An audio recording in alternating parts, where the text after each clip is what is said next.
and she is also just letting you know. She doesn't speak there. She has children who go to Memorial Spalding. Our two members that are not here is Li Yin, who speaks Mandarin. She's a at-large board member, and she has a student at Oak Hill Middle School. And our last board member, our only male, we need more, is Edson, and he's an at-large board member, and his child goes to Williams and speaks Zimbabwe. Sorry, I can't talk today. And most importantly, is that us? Is that okay? Okay. Sorry. Most importantly, oh no, sorry, hold on, wrong way. And most importantly, these important board members, you all. So if you would like to join our board member, please let us know, because we need you and you and you to be part of our team, because your voices are important. Some of the concerns that you may have for high school and middle school or at a certain school, we may not be aware of. As you can see, our board member has more elementary parents, and not a lot of middle school and high school parents. So a lot of the concerns that middle school and high school parents may have, we don't really know, because we don't have that many members that would know about it. So if you are a middle school and high school parent, and maybe board member is too much, but you want to share your opinion, please let us know, because we would love to make sure that our community as a whole feels very welcomed. Okay, we have 4 also very important community members. They are called our family liaisons, who will be your interpreter, your connections to speak the language that you need, or not specific languages, but we have 4 languages that they can help with. We have Ling Chung, who speaks Cantonese and Mandarin, Rebecca Matthews, who speaks Portuguese and Spanish, Hyun Lee, who speaks Korean, and Ginko Isobe, who speaks Japanese. And these are people that if something at school and you need a connection, they can help you. Of course, we would love to have more languages and more family liaisons, but at the moment we have these 4 and we are so thankful for them. Do you need 1 minute? We also want you to know, I'm Lauren Harrison, the Assistant Director for ELL. We also want you to know that anytime you need an interpreter, we have a lot of interpreters available. These family liaisons help with understanding American schools, or if you have some question that feels sensitive, someone from school might contact a family liaison. Also, Rachel Kaplan is our social worker. She speaks Spanish, and she helps families too. But we have lots of interpreters. So if you need one and the school does not have one yet on the computer or on the phone, you can say, get me an interpreter. That's your right, okay? And it's very fast to get an interpreter through our new system called Lingolet, all right? Super fast. It's your right. Yes. Just like she said, if you are at a parent conference, you are at a IEP meeting, you are at any type of meeting that the school is wanting you at, and you need that interpreter, please ask for it. Don't just sit there and be like, it's okay. No, ask for it, because like Lauren said, it is your right to ask for that, and our district has to provide it. They can't say, oh, we'll do it next time. No, they can't do that. You deserve it. We have the right for it. So if you need it, please ask. Yes. Yeah, it can be your children. A real live interpreter on the phone or on the computer. Because I remember when I was little and my parents didn't understand something, they were like, okay, you call the telephone company. And I'm like, hi, I'm down. I would have to do that. We don't need to do that. You can get an interpreter for you to help you to understand what's going on with your school, and your student is your child, because your child is important. Your child's future is important to you, but to all of us here. So please make sure if you need it, use it. If you're not sure what it was called, email us, ask us, and we will gladly take you to where you need to go. And these people are also very important. I'm ready to show you. Are you guys excited? If we didn't have these people, we would not be anywhere. Okay, this is our ELL department. We have Allison Liva, who is our ELL director. She's not here today. We have Lauren Harrison, who is our assistant ELL director. And we have Gareth Honig, and she is our intake and PD facilitator. When your children came to MPS, these people were in charge of it. These people made sure that you talked, you interviewed, you knew where to go, you had the right paperwork. So just want to say, good job. Oh, yes. Did I say it right? Yes. Yeah. This is our new admin. Yes. I can't say her at first. Guy3. I know I was gonna say her last name, but I was like, I can't. I didn't catch that. Guy3 we have is our new administrator. Wait, see, I have tongue tied too. Administrative assistant. She is also a very important role. We're gonna add her picture to this next time. So get a picture ready. Remember, angle, smile. It'll be perfect. Yeah, Photoshop. No, you don't need it. I needed it, but you don't need it. Okay. This is some of our contact information. We have a Gmail account, email, which is npselpac@gmail.com. We also have a Facebook group that's just for our LPAC. So it's Newton LPAC. And when you join that group, it's on a private setting. So a private setting on a Facebook group means that only the members in that group can see what you post. Your friends that are just, your regular friends, they won't see this unless they're in Newton LPAC. So it's very private, and we will try to share updates of what's going on, maybe a city event that's going on that we don't, that you may not know about. So we try to share as much as we can there. And then we also have our MPS website or LPAC website. It's tinurl.com/NPS on our website, everything that we share here will be on the website. Everything that we've had on past meetings are on the website. So you don't have to take pictures or write things. It's just go to the website and you'll have it all. Okay. Our first presenter will be Jennifer Garrity. Sorry, Jennifer will say her name. She is a career college and career counselor at Newton North High School. So if you have a Newton North student, your student may have seen her. If you haven't, they will see her. So 1 second. Jennifer will join us from Zoom tonight. So let me get her started. Oh, there she is. Awesome. Hi, Jen. Thanks, Lauren. You'll need to tell us how to say your last name. Oh, no, she nailed it on the first go. Garrity is not easy. Yes. Wow, that's amazing. Hold on. Major props. I have close friends who it took longer to get it. Wow, that's great. So would you like to share your screen? Yeah, Jen? I can share my That's screen. Let me easier. make Okay. Yeah. Let me start. That all look good? Yep. That's great. Awesome. Cool. All right. Awesome. So let me just get my slideshow going. All right. Cool. All right. Ready to go? Awesome. So thank you guys all for having me here tonight. My name is Jen Garrity. I'm a college and career counselor at Newton North High School. I'm here to talk a little bit about the college application process. So I know this process can be very intimidating for all families, but especially for families who are still learning about how the higher education system in the United States works. So tonight I'll do a very brief overview of that process. So for this presentation, I'll focus mostly on applying to four-year colleges and universities, but that's because it's most common among our students and it's the more complicated process. Quickly, I'll just mention community college is a two-year option, and it makes sense for a lot of students academically, financially. That application process is much more straightforward.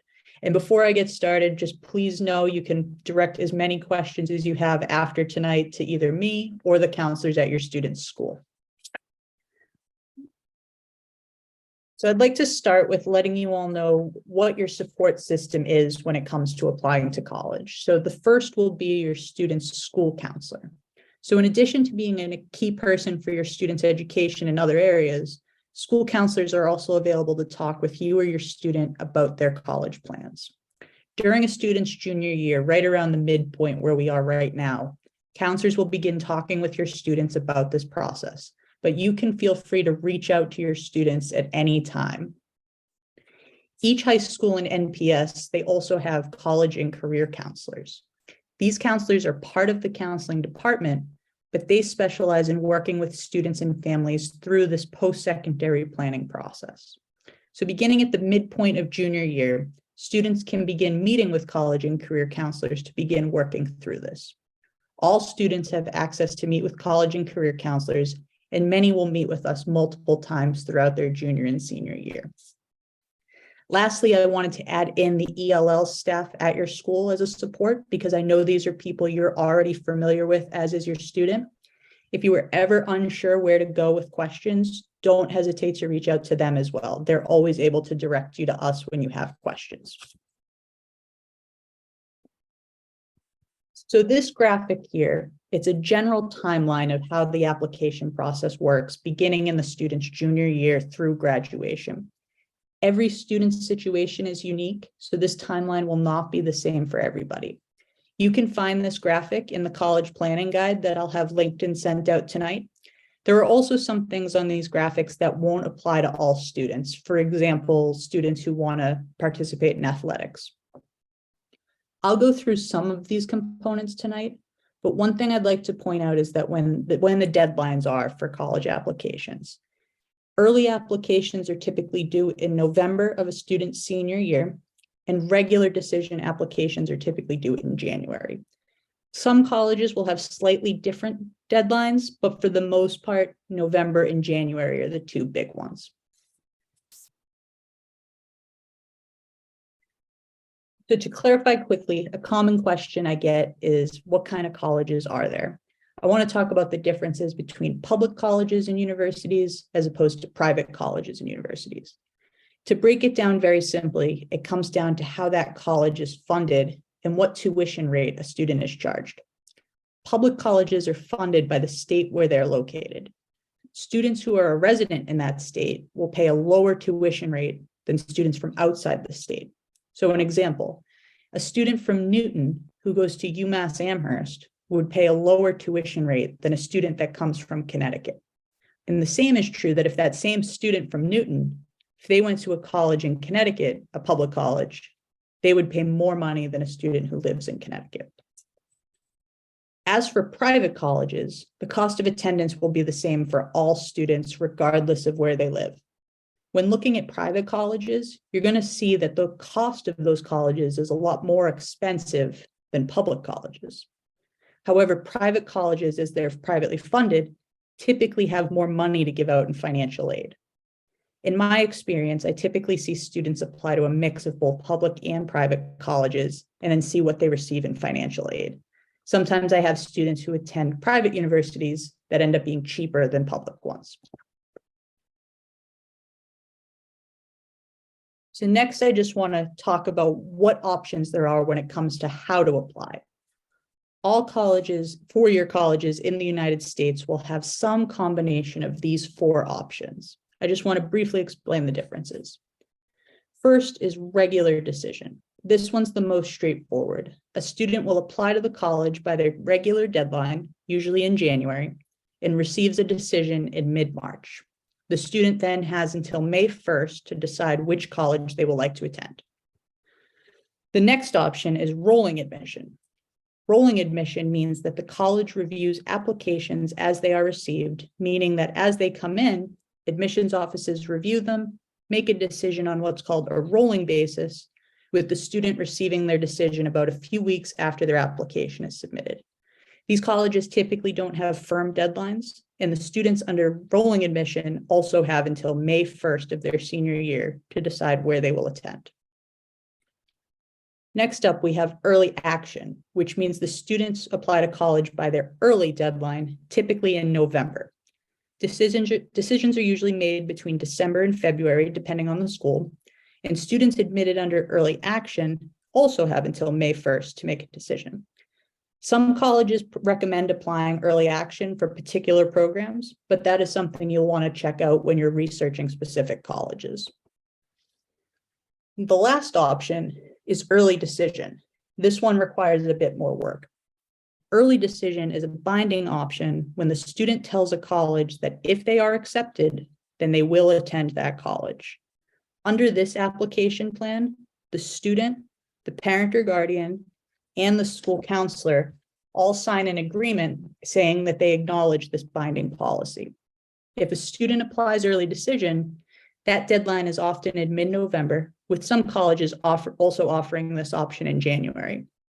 Students typically receive their decision about 4 to 6 weeks after that deadline, and if a student is accepted to a college under early decision, they are committed to attend that college and must withdraw all of their other applications.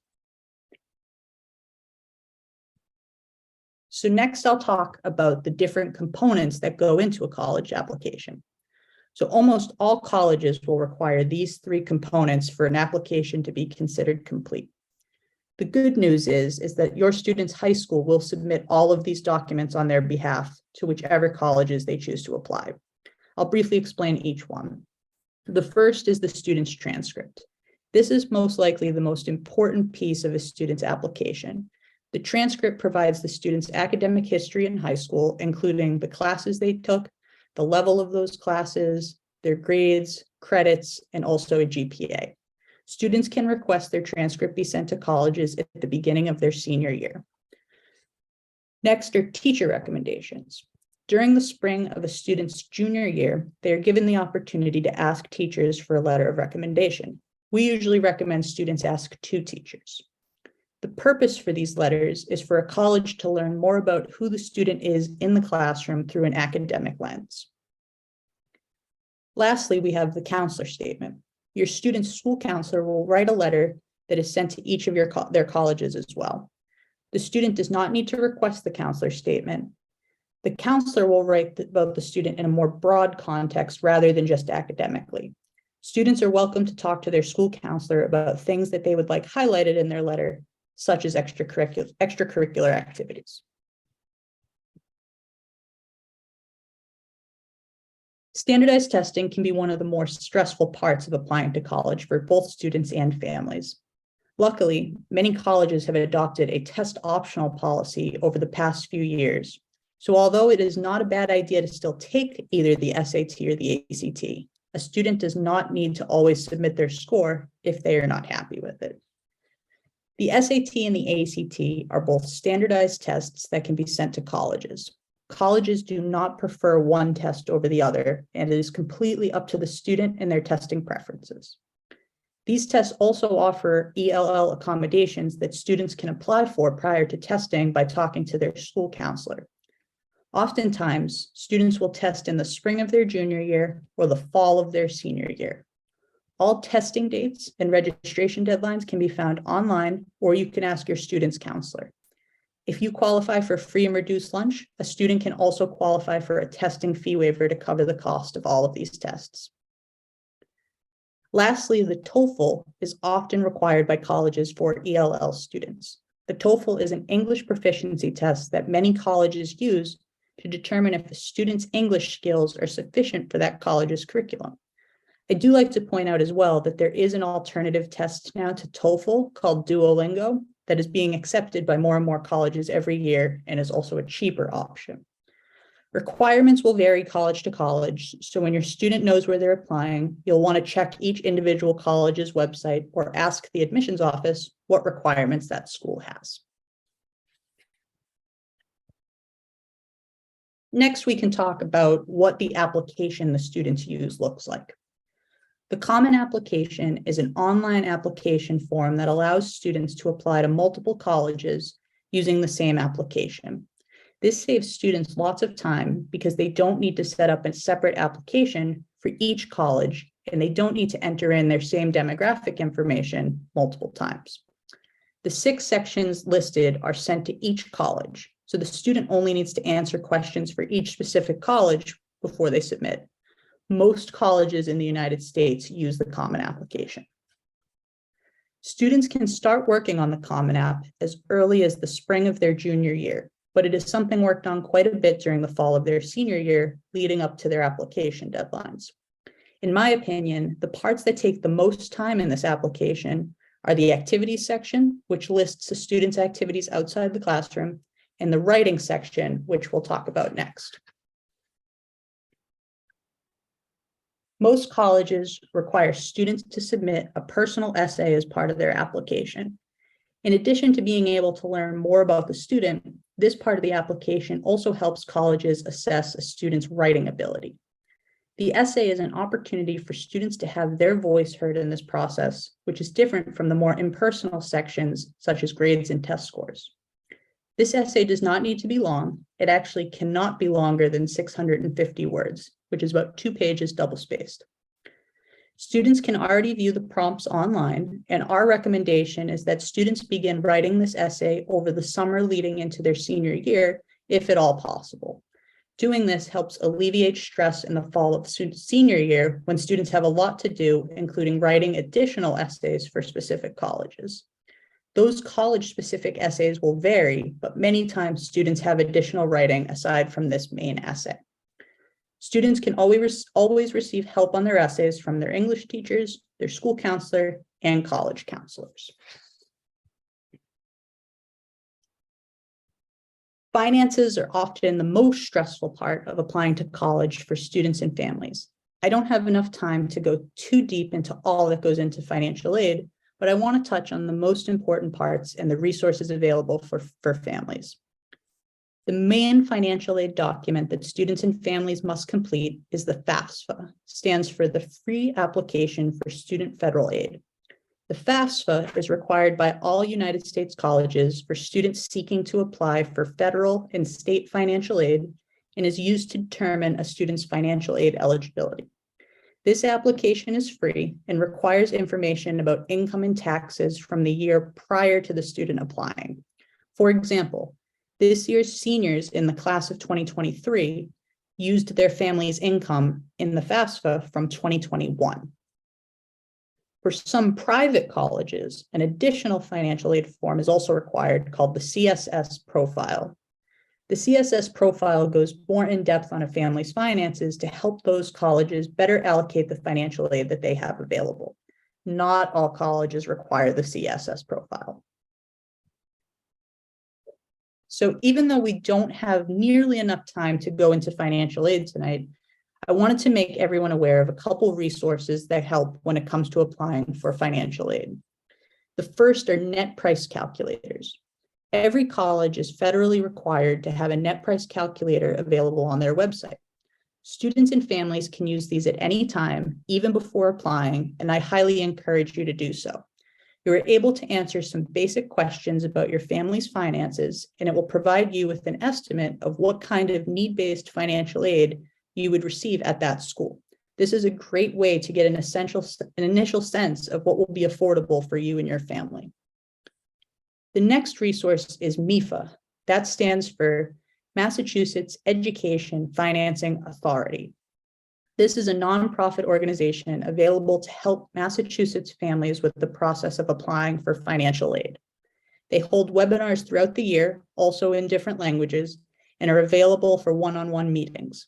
I personally direct students and families to MEFA throughout the school year to gain extra insight in this process because finances will vary so much from student to student. And then lastly, reaching out to a college's financial aid office is another great way to get your questions answered. Every college has a staff of people who work directly in financial aid. And if you or your student has questions about a particular college, reaching out is always a great idea. Colleges are there to help support students and families to the best of their abilities, so never hesitate to reach out to them directly. So before we wrap up, I just wanted to share a couple of other resources when it comes to college application. The first, which I mentioned earlier, is the College Planning Guide. This guide is accessible on the Newton North website, and the Google Doc can be saved and translated into other languages. It is a very long guide, but it is a great resource that covers every facet of this process, beginning to end. Next is SCORE. SCORE is a platform used for students to research colleges and career paths. It is also how the school will send student transcripts and recommendations to colleges. SCORE is a new system to MPS this year, and if anyone here has older students, you may remember our previous system, Naviance. Every student will be given a SCORE account, but at the current moment, only juniors and sophomores have been invited to join. And then lastly, always feel free to reach out to your counselors when it comes to questions. Students and families can set a time to talk about future planning, and please use all of these resources to help support you throughout this process. And if you have any other lingering questions that we can't get to tonight, please do not hesitate to contact me directly. And I'm also happy I sent the slides over to Lauren, and I can send out any of the other resources as well. But great.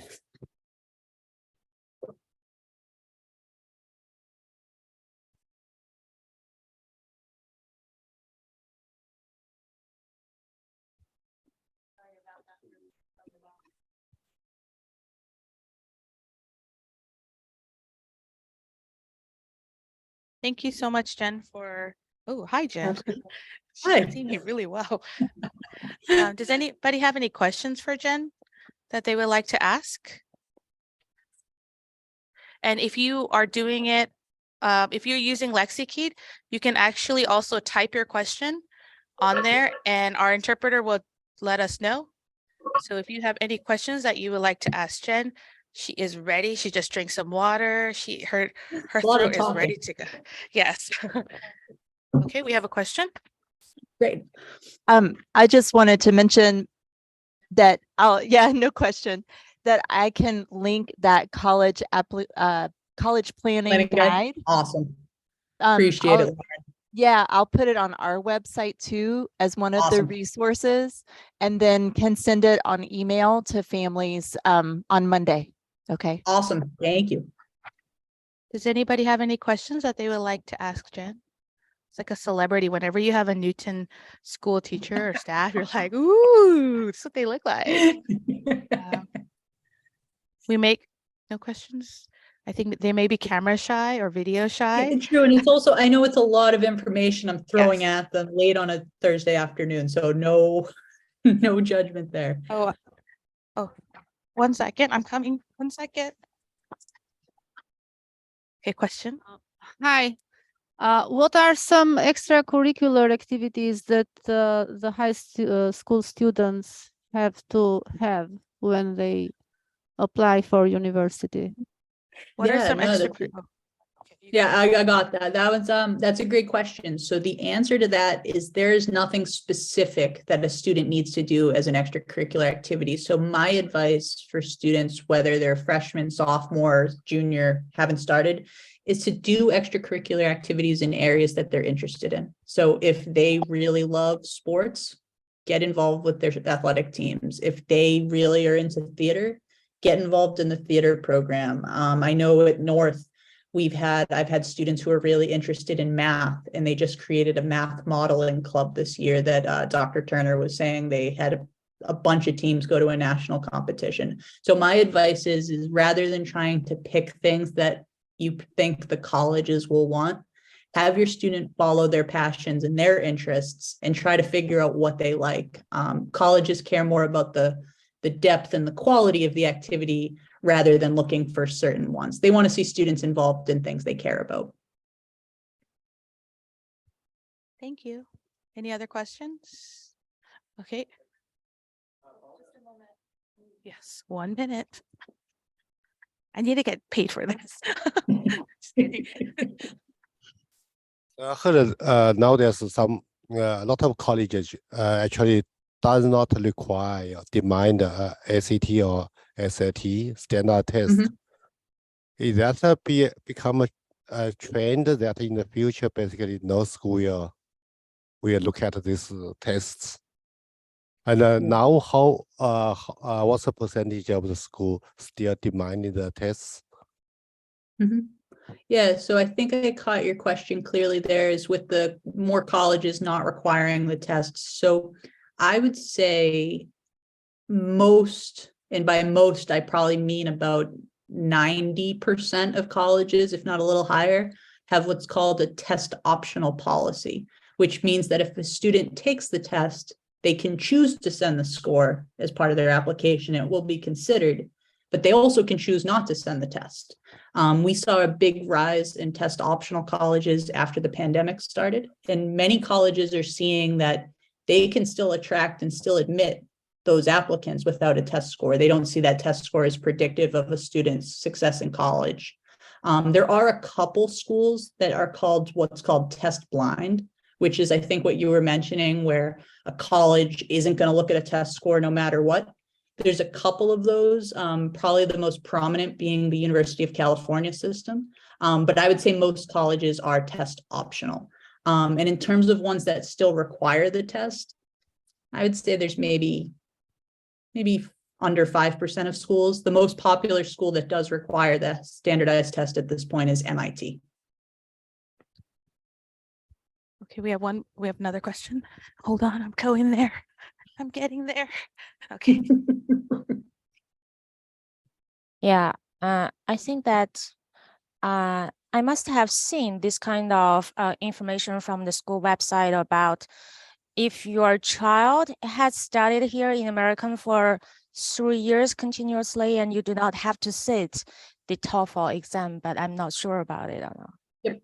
So yes, so that will vary college to college, but I would say a lot of seniors I worked with this year were in that boat where they moved to Newton or moved to the United States prior to starting high school, and they had, 3-4 years in an English curriculum. Many times that TOEFL requirement can be waived. So that's something that when your student knows where they're applying, they can contact those colleges and figure out if they'll need to sit for the TOEFL or not. But yes, it is very common for students to have the TOEFL requirement waived if they have been taking a predominantly English curriculum for more than 3 years. Okay, thank you. So the further question is that,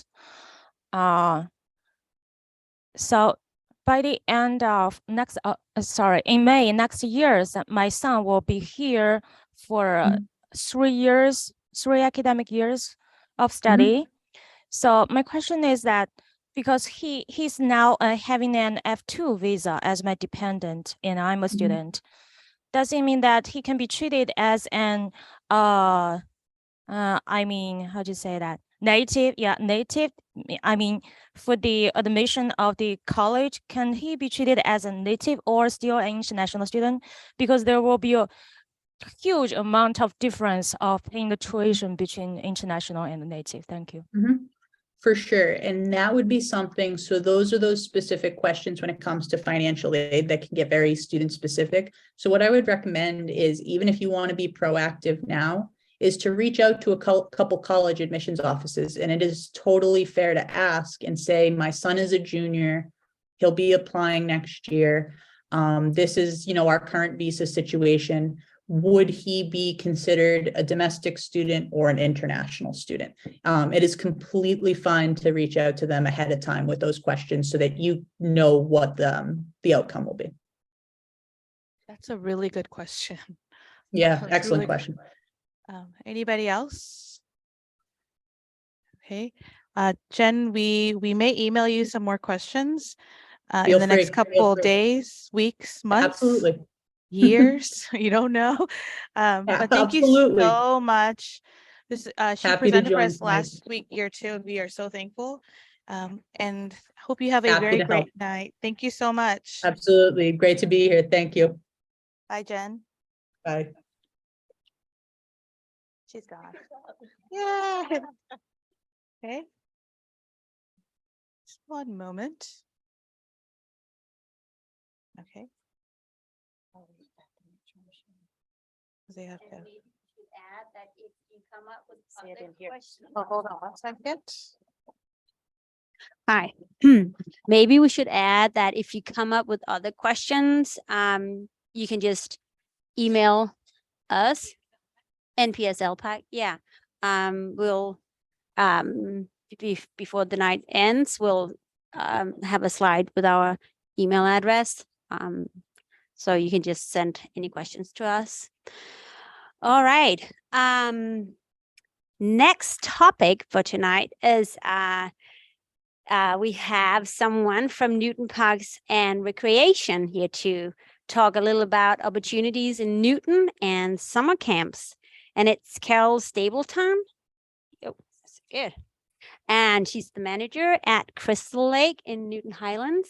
And Sean Nickerson, he's manager at Gath Pool in Newtonville, and he's also aquatics manager. And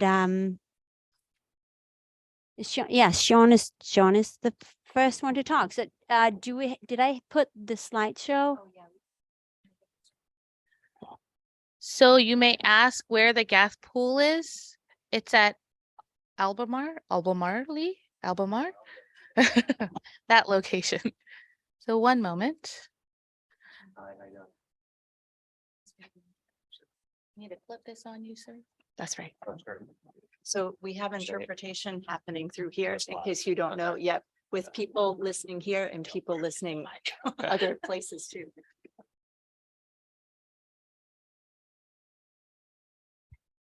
Is this good? It's perfect. Okay. Yeah. Okay. Good evening. How's everybody doing? So my name is Sean Nickerson. I'm the aquatics manager for the city. And I also oversee Gath Pool in the summertime. And my colleague, Carol Stapleton's also here. She's my co-partner in the summer, and she runs Crystal Lake. So we have a lot of information, but we're just going to kind of go over a few specific things that you may be interested in. We have in the Parks Department, we have hundreds of programs for adults and for kids. So especially a summer coming up, if this is your first summer here, especially, there's a lot of programs at affordable costs for all ages, all learning abilities, different camps, a lot going on. So I'll also show at the end the website. So everything that we offer, pretty much 99% of all the programs are online. So you can register online, you can pay, and there's more information too. So anything we don't cover tonight, the website generally has everything that you need to know. So, so again, we're Newton Parks, Recreation and Culture. We are probably one of the largest parks departments in the state. And so we have tons of different programs, like I said, for all different ages. A lot of our stuff happens in the summer with kids being out of school. People are looking for stuff for them to do, activities and camps. Carol is going to talk a little bit more about the summer camps, but I'm going to skip ahead to the swimming. Does anybody in here have kids that need swim lessons? Probably a lot of people. It's one of our most popular programs in the summer. So for swimming, we have in the summer 2 options. So we have a pool, which is located down the street. It's in the middle of the big park, just down the street. And then on the other side of the city, we have a lake as well. So 2 huge swimming facilities, and we do a lot there. So one of the biggest programs we have is swimming lessons. So we start kids as young as 4 years old, and we do swimming lessons for preschool kids all the way to kids that want to go on our swim team. So pretty much for any age, any ability, we have for kids that are scared of the water, all the way up to kids that need to get ready for competition, learning technique, stroke development, things like that. So the season for the summer, we're going to be opening in June. We just talked about our dates for the summer. So June 12th is going to be our opening day, tentatively. So once the kids are out of school, we open up the pool and the lake. And we're open June, July, and August. Closing day is to be determined based on our lifeguards. But we have pretty much 3 months of swimming available, 7 days a week, mornings, afternoons, evenings, and they are busy. It's one of the most popular things in Newton to do in the summertime. The other option for swimming and swimming lessons that's kind of sort of wrapping up now is Newton North High School. So there is a pool there, and we do limited programs there. If your kids are in high school, there are options for, there's a swim team there, but we also offer swim lessons on Sunday mornings. It's full right now, but generally in the school year, in the fall, we open up registration for the winter program.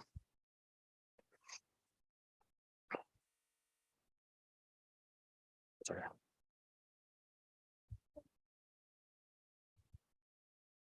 So last summer we hired 80 staff to work at the pool and the lake.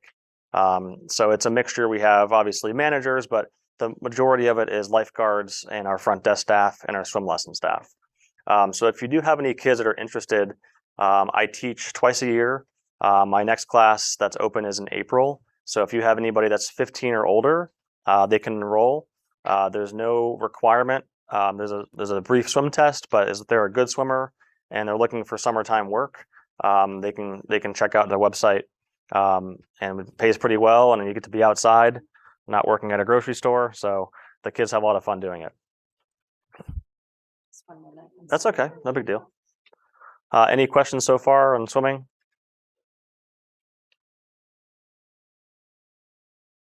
Any questions so far on swimming? Okay.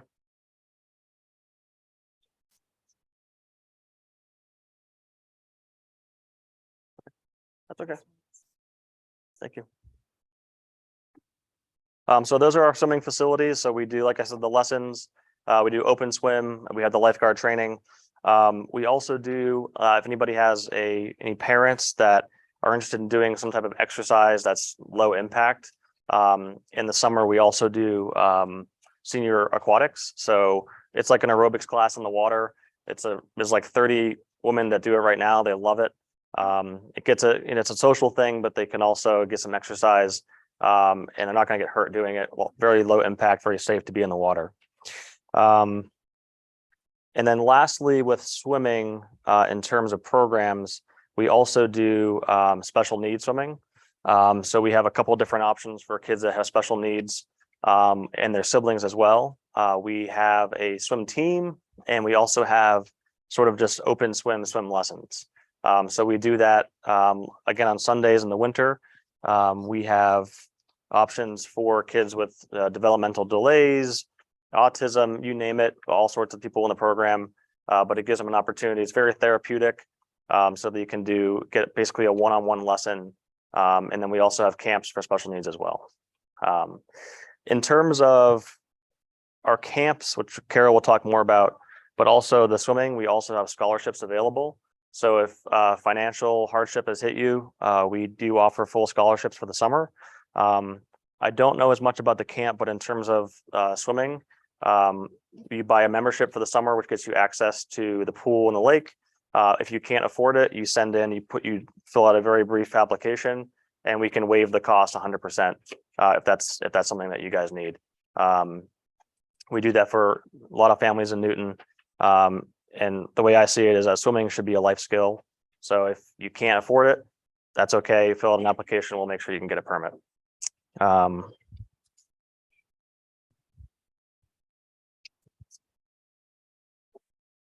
I'll just add that all the information Sean is giving right now, and he's talking about the scholarship too. You'll get all that that information in a little booklet and a piece of paper with the application. So don't worry about it. We have it for you. You'll get it afterwards. Okay. I'm just going to, and I just wanted to show everybody the website briefly. I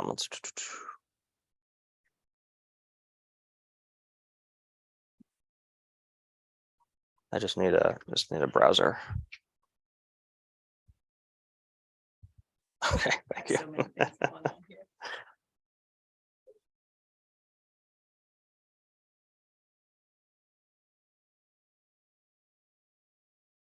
So on the city website, and this might be helpful for other stuff that you want to do in the city, under government, we have the Parks Department website.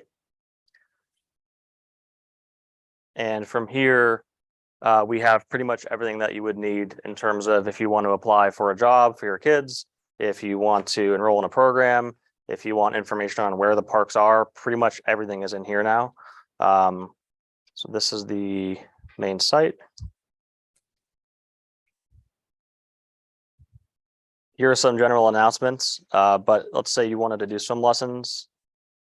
I'll show you kind of where you would register for that. So on the swim lesson page, we have some information, summer dates that are coming up. But most importantly, we do have the online registration page. We switched to electronic registration for pretty much everything a couple of years ago. And so here you can find everything that's in the pamphlet. Everything that we do is on this website. So you can get more information. You can always call us as well. But if you want to register for school vacation programs, camps, it's all online. And we have a great team at the department, a lot of different divisions. So I'm just one person in aquatics, but we also have tons of camp managers that can help you place your kid in the right camp. Any questions in terms of ages, things like that, we can answer that for you. So, okay. Any swimming, water related questions? Okay. All right. Thank you.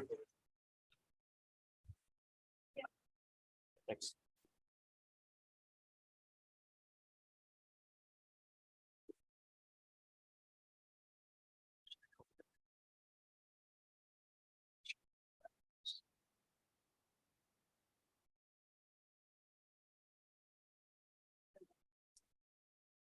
No.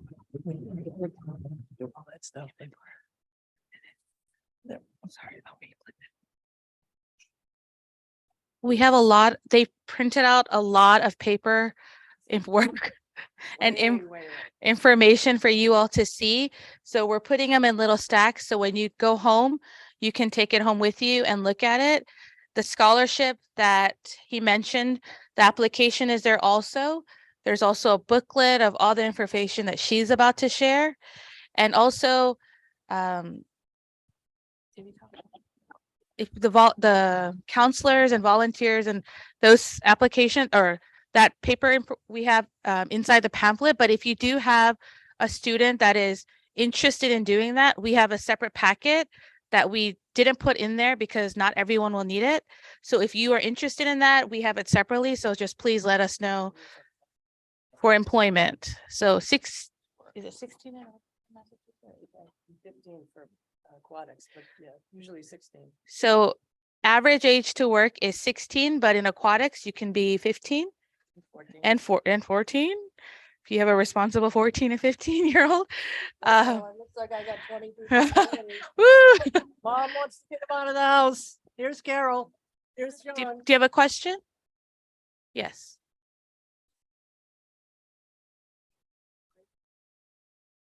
For the swim? That's in the pack. We'll have that information for you. Let her, well, if the student or if the child is F2 visa, can they still apply for the scholarship? We'll look into that. Let's be closer. We'll have to ask the camp managers that question. Yeah, we can get back to you. Yeah. So these are very important questions because all of our status is a little bit different. So if you have a question about your status or your child's status and applying for scholarships, any programs that may need that kind of question answered, please do not hesitate to ask. We will find the right resources to help answer those questions. And our next speaker, 1 minute. Thank you. Hi, everybody. I'm Carol. So how many here have 14-year-olds that need to get a job? Look at this. I can't wait. The 14-year-olds for us, for me, especially at Crystal Lake, is they would be working in the bathhouse selling permits and things like that. But we have this major parking lot and they'll learn how to park cars and do all cool stuff like that. And we start them right at minimum wage. For Sean, for lifeguarding, you start them at, no, but for 15, there's lifeguarding courses, and lifeguarding courses are great because once they get certified, they can carry that right through all of high school and into college, and it's a good certification to have. So tonight it's about 35 degrees out. This time tomorrow it's going to be 60. So all these heavy jackets and everything, just picture this big handsome guy in a swimsuit down at the pool. Because if you choose to go down to the pool, he'll help you out with a scholarship application and buy a permit for the summer. Same with us at Crystal Lake too. We have about 18 camps in the city that run all over for the ages. One of the best camps that's coming up very soon, we do vacation camps. So even during school vacations, if you need to get the kids out of the house, here we are. So it's all over the website. Registration is happening now. And it's a lot of the fun is it's sports and basketball and floor hockey and soccer. But this year we also have a chess camp, which is going to run in the summer for kids that like to play chess. And maybe somebody could help me learn a little better than I've been taught before. But the summer programs will start right around the 1st of July and then go right into the middle towards the end of August. And the camps are held all over the city. Wrong slide. But in addition to everything, like we said, with the special needs kids, the Athletes Unlimited program, as we're showing here, is they do skiing and ice skating and basketball and track. So that's a great program for anybody that, but let me just find the camps. So we have preschool camps for little kids and elementary day camps. The school department runs Space Camp, which is run out of day. There's all kinds of specialty camps and field trip camps, which is they go to a site like the Emerson Community Center in Upper Falls. They get dropped off, bring their lunch, a big bus comes and picks them up, and they go off for the day, and then they come back and they're dropped off at night. And mom picks them up and they're gone the whole day. And usually sometimes they end up going to water slide parks, sort of parks like that, baseball games, things like that, which is a lot of fun. But this year for grades 2 through 8, we have specialty camps of welcome, and it's an introduction to skateboarding. Or there's ultimate frisbee, or there's beginning chess, which is a great new class. And Legos also, we have a camp this summer. So we have some badminton camps and filmmaking, and another big camp that we're going to try to run or show a program is pickleball. How many here know about pickleball? Pickleball, yeah, see, it's a very up and coming sport, but it runs parallel to tennis. So we have to even that out for the summer. But anything that you need for information for camps is all on the website, but up on the table is the booklet like the one I have here with a description of every camp in the city. And it's just chock full of information. It tells you all about the camp, what the camp's about, what the dates are, and what the costs are. Generally, the camps will run about, and I'm going to just say $320 a week. Each camp has scholarship applications, again, so that the applications are in the pile over there. But as Sean said, you can go right online and fill them out. And we can just do the best we can to do is to help you out. We also have a camp called Camp Extreme, which I promise you, if your son or daughter went to Camp Extreme, they come home so exhausted at the end of the day with some of the very cool stuff that they do at Camp Extreme.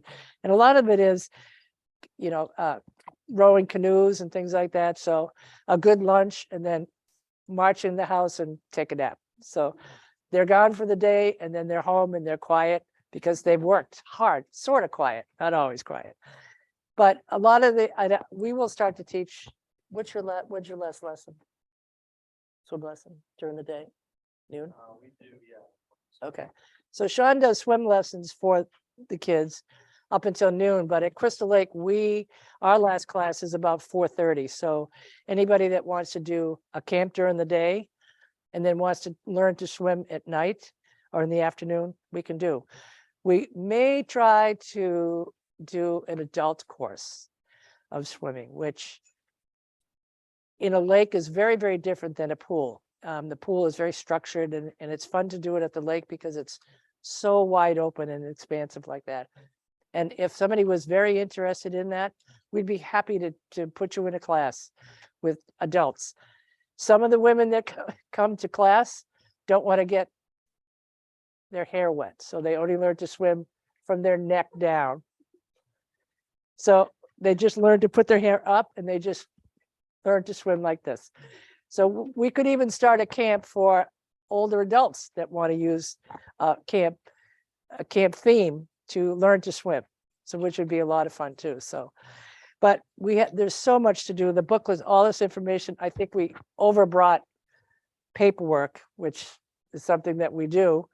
But if like I said to Marie, if anybody's got any questions or we can help you with any forms or camp forms or anything, she knows, she's got all our phone numbers and address, you know, the email addresses. We'd be glad to help out. Does anybody have a quick question they want to talk about with camps at all? No. Does anybody want to learn to swim from the neck down? Like my grandmother. Yeah, there you go. Yeah. Okay, so let me just see if I've covered. I think I did. This isn't, yeah.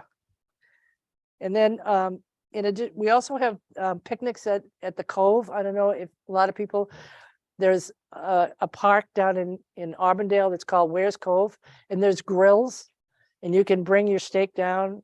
The grill is there, and you can fire up the grill, and the kids can play on the playground equipment or on the big field. Time, me, yeah.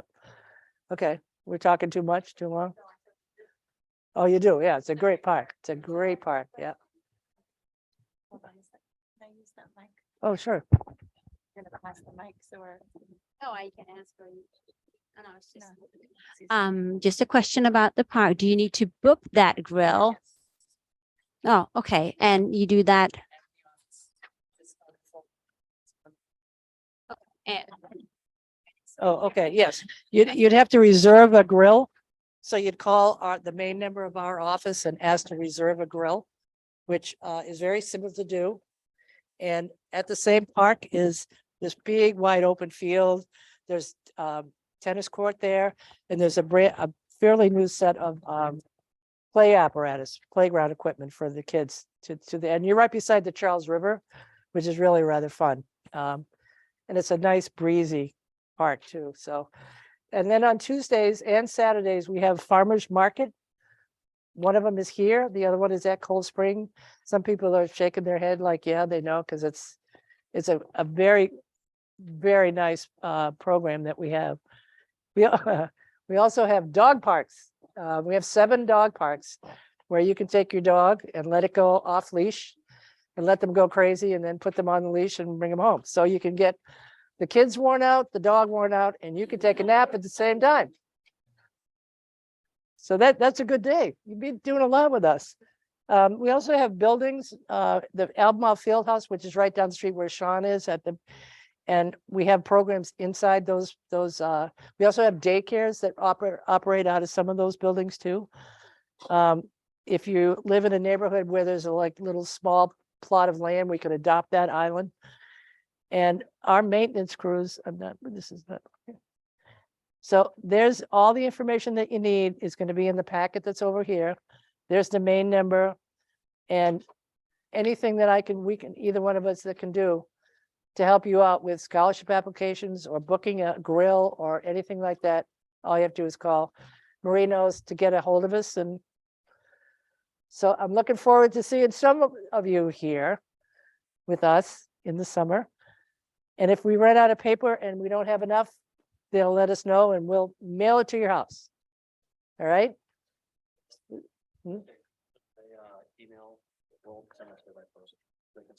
Oh, yeah. Any question that you need, you can email it in and this is not moving. It's in the booklet, but we can ship it right to the right person to answer the question and they'll get right back to you. So whatever, you tell me. You want to do that? Yes, Can't get it up. Does anybody have any questions about the parks, about the pool, about where we need to go to record this or not record this, to reserve? Any questions? We have a child question. Do you have a question? No? I think she's just kidding. Oh, I was got a question for. Okay, no, I think we're good. If you have questions that maybe you remember after a meeting, you can always email us and we will send the email to them and they'll connect us to the right places. Again, they brought us it's a good amount of information. I think we have a tree over here with all the paper, but it's okay. We have, I think you mentioned that a lot of the summer camps, some of them are not on here, but they're on the website. Oh, they're all in this book. There's some, Yeah. oh, everything. Yeah. It's not in the packet, it's on. Okay. So most of the camps should be here, but there may be some that's on the website too. So I would definitely, if you're doing a camp with here, check this all out and check the website as well. The Cove is a great park. Again, we live nearby it. So it's like right next to the water. There's a little walking course. There's a playground. And then if you actually, there's like, is it the Charles River that's there? So the Charles River is right there. But I will tell you, if you look across it, you'll see things that you're like, huh. And I won't tell you what it is. So you got to go and check it out. But you'll go and be like, huh, is that real? And but I won't say what it is. So you got to go check it out. It's a really cool park. Any questions? Yes, Marie. Hold on one second. Oh, I'll repeat it. The Gath Pool, is it indoor or outdoor? It's an outdoor park. It is summer only. North is indoors. Newton North swimming pool is indoors. That's in the book. And that's in the book. And that's year, no, North High School. I know year round. Do they do lessons there year or is it just? Summer. Okay, so they do swim lessons during the school year. Sorry, I got distracted doing the paper. Any other questions? No? Okay, thank you so much for your presentation, all this information. I think everyone's like, what are we gonna do now? But it's okay. We still have time. So if you're gonna enroll your kids in summer camp, definitely check this out. There's a lot of amazing camps here. So thank you so much. 14-year-olds. Yes. Stand up. Put them to work. Make them go to sleep. Thank you so much. Okay. If you have to head out anytime, we do have the packets ready.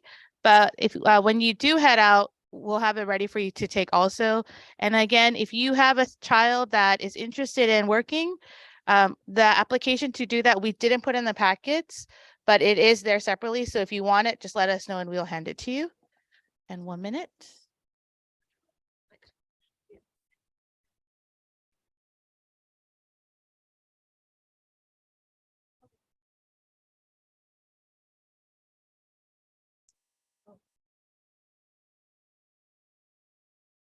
Just one moment.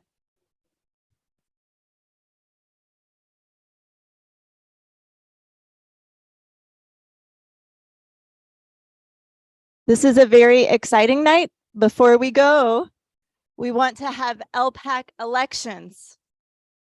We want to elect hopefully 3 new board members.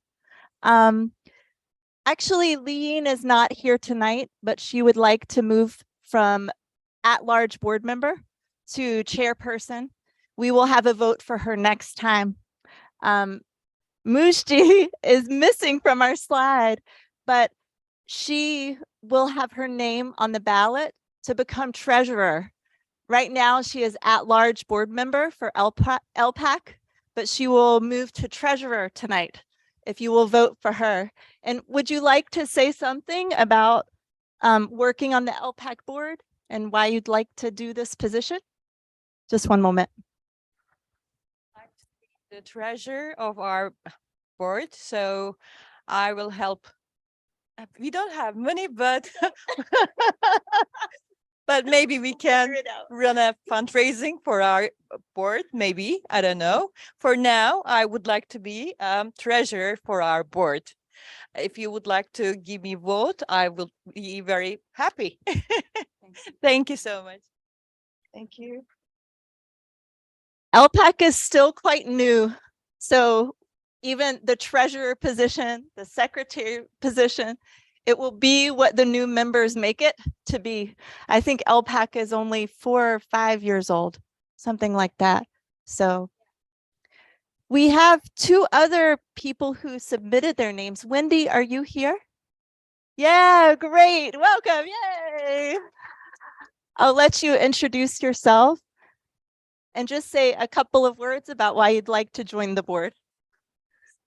Okay, nice to have the opportunity to be nominated for ELPAC. Actually, I just came here about 2 months, and I think there are a lot of things the newcomers need to ask for help. So I like to help with my fresh experience if I could help. So so I think it's a good start to begin here, and I like to help others if I could. Yeah, thank you. And Zoe, is Zoe here? Okay, so I'm going to fix our ballot.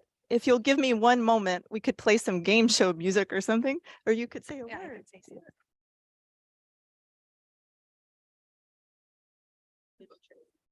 I'm sorry.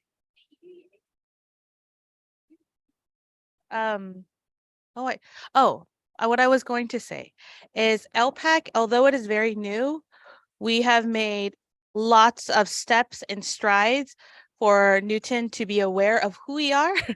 Not that we're hiding, but we've had a lot of different groups come to speak to ELPAC to share what's going on.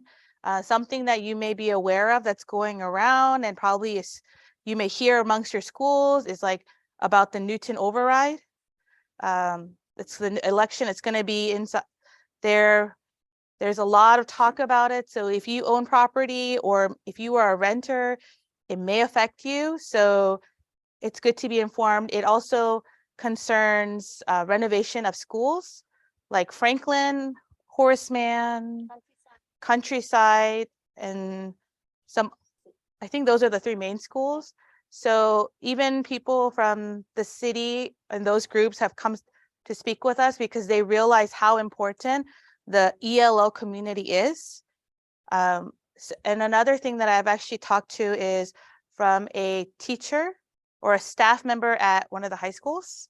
And she actually told me she would wish for ELL parents, if you have something that you want to let your teachers know, to be don't wait for them, but go for it, ask them. Don't sit back and say, oh, I trust the teacher has it. Because sometimes the teacher may have a hard time to connect or may have they have so many other students too. So sometimes they may not understand the need of your child. So if there's something that's going on with your child and it's not being met at school, please don't hesitate to talk, to ask questions, to make sure that your child's needs are either being met, heard, or dealt with, because our voices are important. And again, just like Lauren said, if you need a translator, say, hey, I need Korean, I need Spanish, I need Portuguese. You have to let them know, and then they will get it for you, instead of usually we just like, not that. Be like, I need it. You need to give it to me, and they will give it to you. Yes. No, don't do that. Be like, no, be like, hey, and be like, I need this. I want it. And they will give it to you. And if they don't, come find me or Lauren, and we'll go up there and be like, why are you not giving it to them? Totally. So you let us know. Okay. But again, please make sure that if you have something for your child that you want it to say, just talk to the teachers. If there's even an email and maybe you need a little help and you don't want to ask somebody, send an email to Lauren. You can send it to the MPS ELPAC email. I'm the one that's checking it. And I can send it to whoever, wherever that needs. If you want it to be anonymous and nobody knows, you want it to be a secret, but you want somebody to hear, I will do it. I'd be like, somebody said you did this, but I'm not going to say who, but somebody. And they'll be like, oh, okay. And then I'll get on their case. So please let us know if you need anything. Okay, and our voting will start. That's good. I think we have a discrimination form. I forget the name of it. Also on the website. where you can report any sort of incident like that, like not having an interpreter, or bullying. There's a bullying report form. There are lots of things like that that maybe in a future meeting we should cover. Those discrimination policies and incidents, bullying incidents that happen at your school. If you're, oh, this is very important. If your child gets bullied at school, there is an incident report that you need to file in order for NPS to take action. If you just talk about it, it gets brushed away. So yeah, so it has to be dealt with. So so getting that report is very important. Most likely, or it should be, all of your school websites should have it on their websites. So not just on Newton Public School website, but Memorial Spalding, Burr, Bigelow, they should have it on their PTO websites about these policies, because you have to. They should have it. So if you need that, let me know and I will give it to you, or we will give it to you. Okay. All right. Okay, so to vote, use the QR code. I'm sorry, our technology's having some trouble. The names will be different on the ballot. So it's Mujdi and Wendy. And you can make your vote. And we will have some new board members tonight. If you're listening online too, you're welcome to vote as well.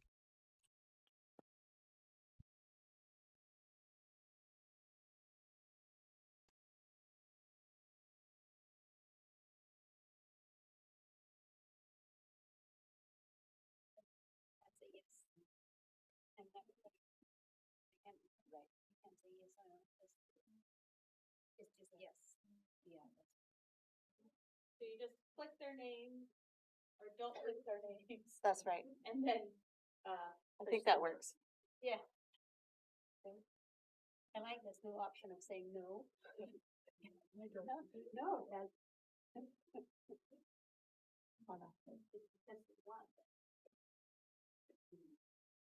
I hope it worked right. Oh, These are old ones. Like, Yeah, great. like, Oh yeah, I think it's keep voting, keep voting. Keep voting, keep voting. so going.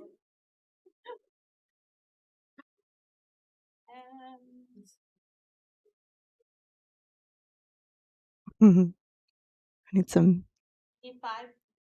We have 5 minutes before the meeting is over, so don't leave yet. Yeah. 5 minutes. We got 5 more minutes. I hope I did that correctly. Let's see. Almost. Some votes are still coming.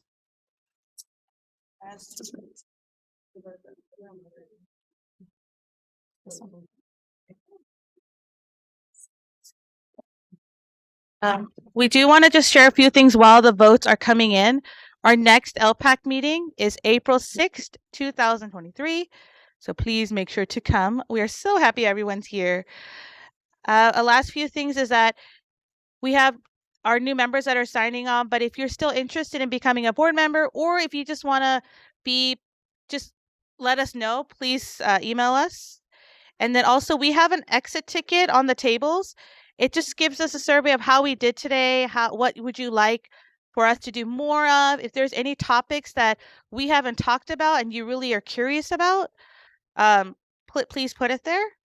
And then we will find out very shortly about this. So I made the ballot kind of wrong, but we also say if there's a majority from the room that the person wins. Okay. So we have about 30 people here, or 28, and we have 19 responses. Let's see. Yeah. So Mujdik, congratulations. You're the treasurer. Yeah. And Wendy, congratulations. You're an at-large board member.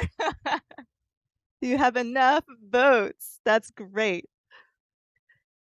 Thank you so much. Is there anything else? We have lots of fruit cheese, crackers, cookies. So, and we also have little takeout containers for you to take home. So please take some home with you.